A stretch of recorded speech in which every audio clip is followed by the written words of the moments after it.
RFSL is, we celebrated our 65th anniversary last year. It's one of the oldest still existing LGBTQI organizations in the world.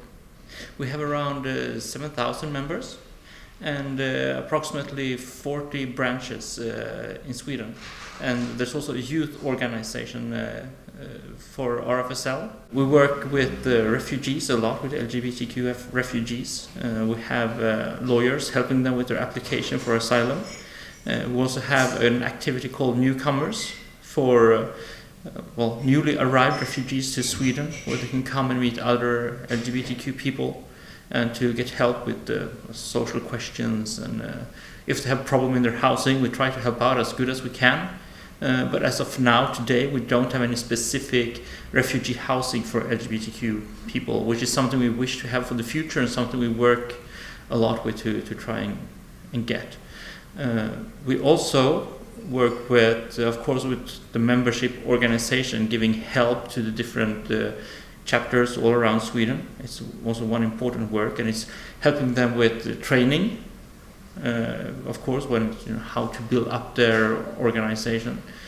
Also helping them with producing materials, and we also have some IT support that we help them with. So they have IT systems and emails and homepages and things like that. We also have a big international work where we work with other LGBTQI organizations around the world to help them. We have a training program for what we call LGBTQI leaders that can come to Sweden, and we also go out to their areas and train them and work together with them. And we also have a support work for organizations both in Central and Eastern Europe and in Asia and in Africa.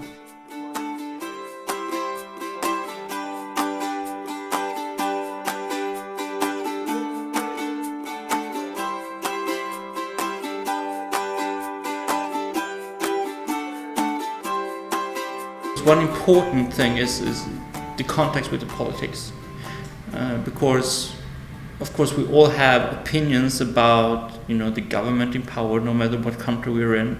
But as an NGO, we always have to work with the government in power, because, as I said, they're in power, they're in charge, they make the laws, and we want to do what we can to make the laws as good as they can be for the people we work for. And in Sweden, there is people who today work in NGOs who previously worked in politics, and people who work in politics who are elected officials who come from an NGO background.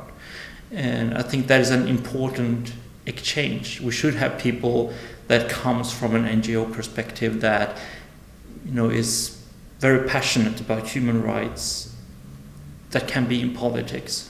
And also we need the experience from politics in our NGOs to know both the formal process of politics, how are laws made, how are policies made, but also the informal parts of politics. How do you create a relationship? What is acceptable? What is not acceptable? How do you get in touch with people? So I think that is very important. When it comes to equality at the workplace, we work a lot with conversations. We have dialogues with both politicians, both from the government coalition and the opposition. We also work together with unions. I think we have good relationship with the unions. We worked in projects together to try and identify the problems that LGBTQI people meet in the workplace, and also to see how can we create a better work environment. And we also, of course, meet with representatives of employers' organizations, which is also something important. Then we also work with education, where we offer both the certification of workplaces, which is a bigger program. We have online training, and of course we can come out and make specific tailor-made education, both for a workplace but also for a union organization.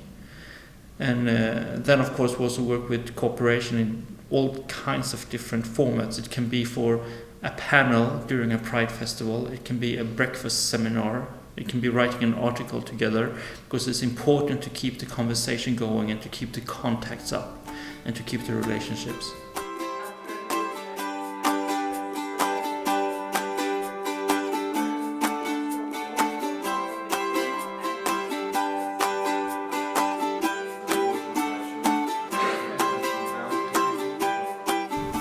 We started our education programs in 2008. And it started out on a pretty small scale, but has grown every year. The education program is that we offer many different types of trainings. Our most spot one is the certification process. It stretches from 6 months up to 1 year, where we meet 4 times in the whole working group, and then we meet in a smaller group, maybe 4 or 5 times. So during these big meetings where we meet everyone at the workplace, we give lectures on relevant subjects and topics that they choose from.